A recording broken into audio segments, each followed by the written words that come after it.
Okay, let's talk about people in your 3D.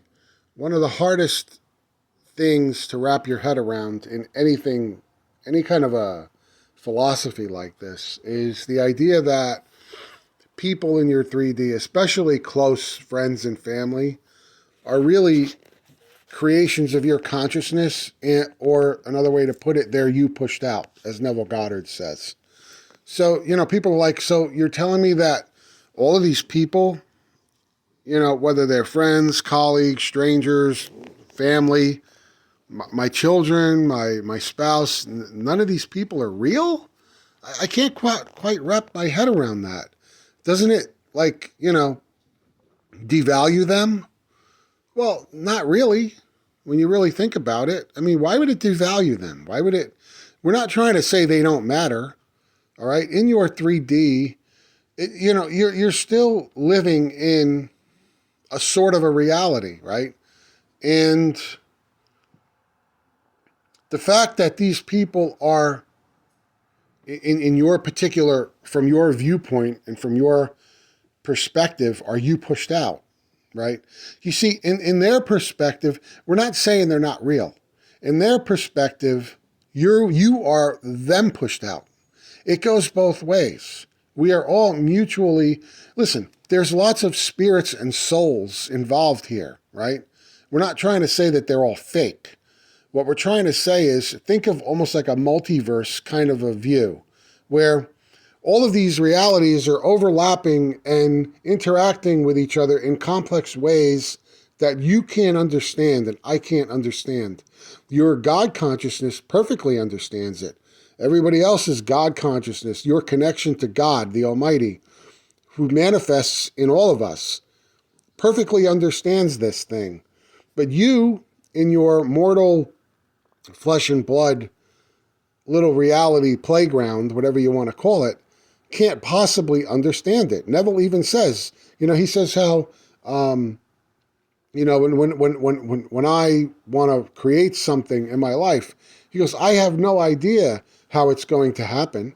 He goes, I, Neville the man, he says, he calls himself Neville the man, has no idea how it's going to happen. But my Father, meaning God, the God who is within me, who came down to become man in all of us, human, man, woman, child, understands perfectly how to do this. So your God consciousness totally understands how all of this works and is working in all of us in this fabulous, marvelous way, right? But you don't have to understand every little detail because you can't. Because if you understood in your mortal 3D reality, if you understood all that, you wouldn't be in your mortal 3D reality. You would be operating at the God consciousness level, and that would kind of defeat the purpose of becoming human and learning what it is to be limited and live within this construct. Okay? So you have to kind of wrap your head around that. So the people in your reality who you deal with are real in a certain sense. But you just have to understand that in your particular 3D reality, playpen, whatever you want to call it, are you pushed out. And they don't really have, and this is another hard concept for people to understand, they don't really have an independent decision-making authority in your construct. Yeah, as Neville Goddard said, he said in one of his recorded talks, all the people in the world who are don't have active imaginations or imaginal lives constantly fall under the spell of those who do. In their own reality, they're kind of just going along the way you those of us who know about this used to, kind of just reacting to things and not really knowing how it works or how you can say push the boundaries of your reality.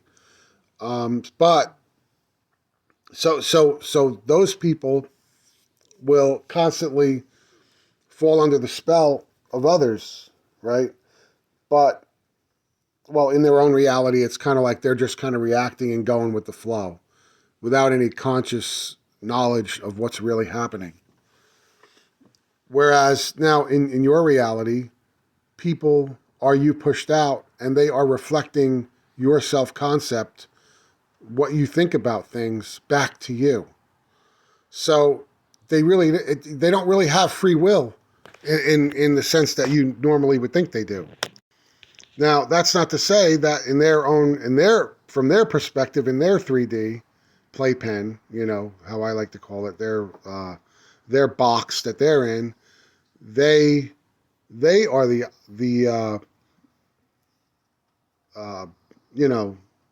they are the power there, right? But in your box, you have the power. You're the one who gets to, get in the driver's seat, so to speak.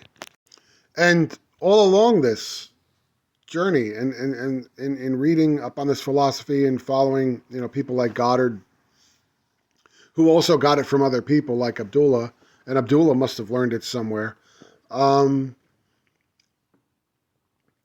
You start to understand that, the people in your reality they're not just meat puppets, they're not just, skin and bones walking around.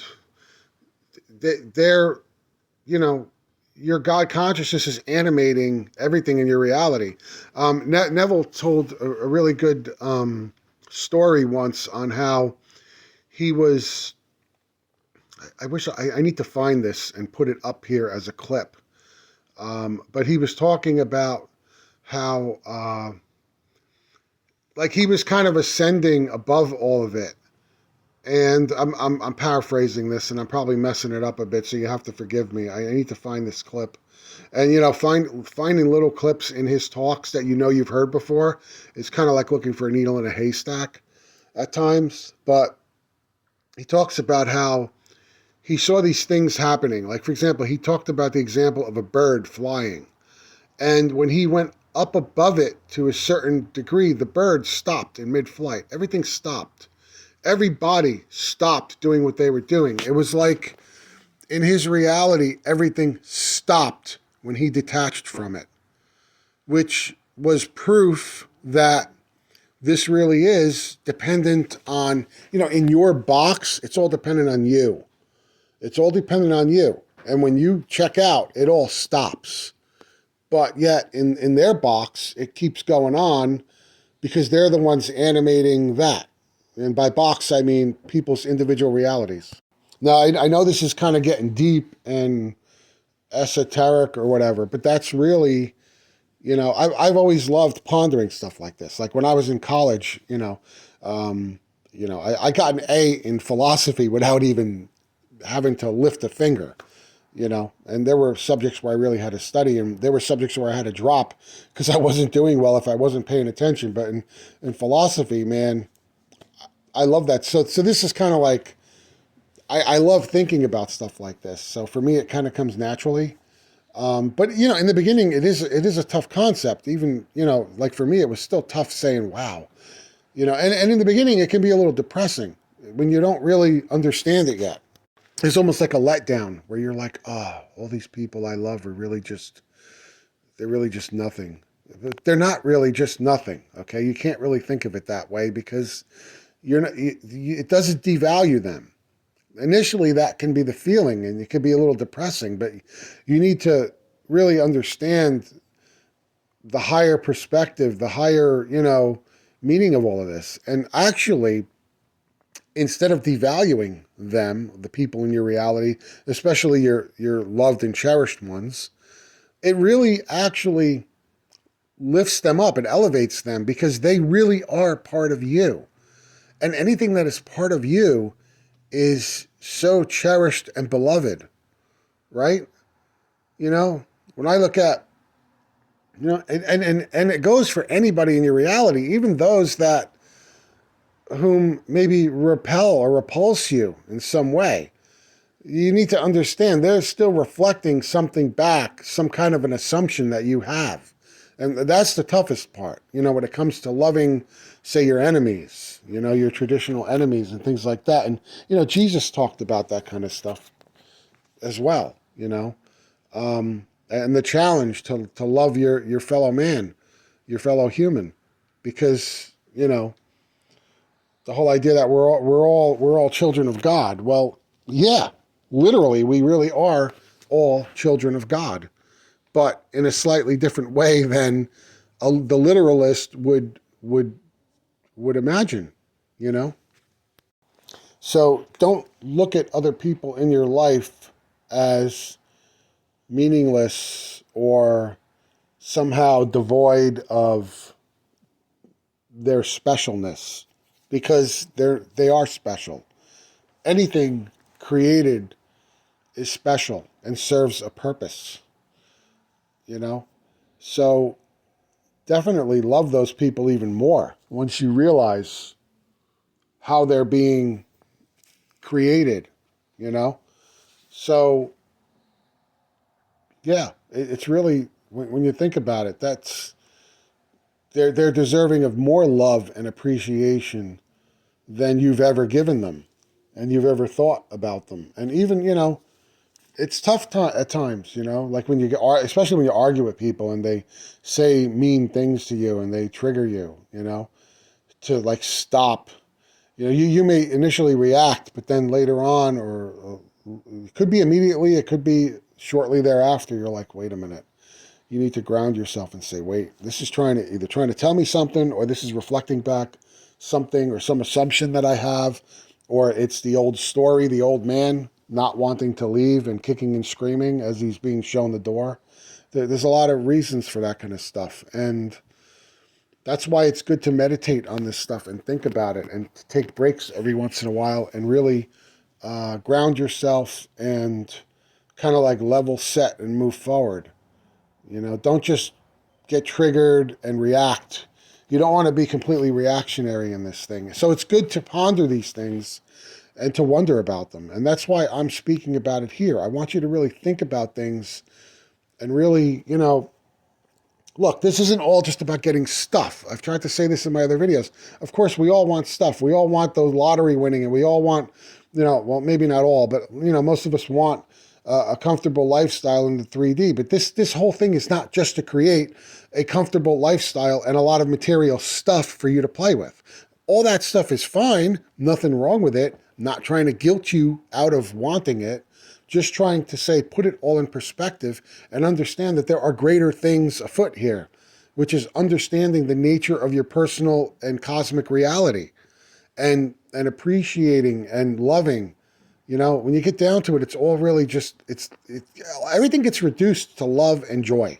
Even anger at some point turns around, flips, because it's supporting you in your journey. It's supporting you in your journey here.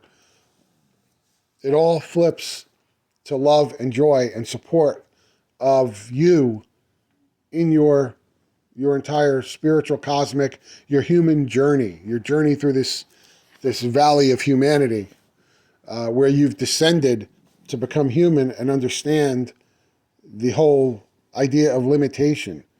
You are an unlimited, godlike being. And for some reason, I guess that got boring. That kind of got boring, and this whole thing was created, and it must be a big turn on because we've been doing it for how long now, and we keep coming back for more. So, anyway, I hope that this is of some value to you, and, talk about your experiences with it below. Comment on it, what your beliefs on this stuff are. But, everything I've said kind of lines up with what I've heard from Neville Goddard and other enlightened voices on the subject, which actually all comes from you in a way, right? It's all manufactured by God, all of it, Neville, all of this stuff. So thanks. See you later.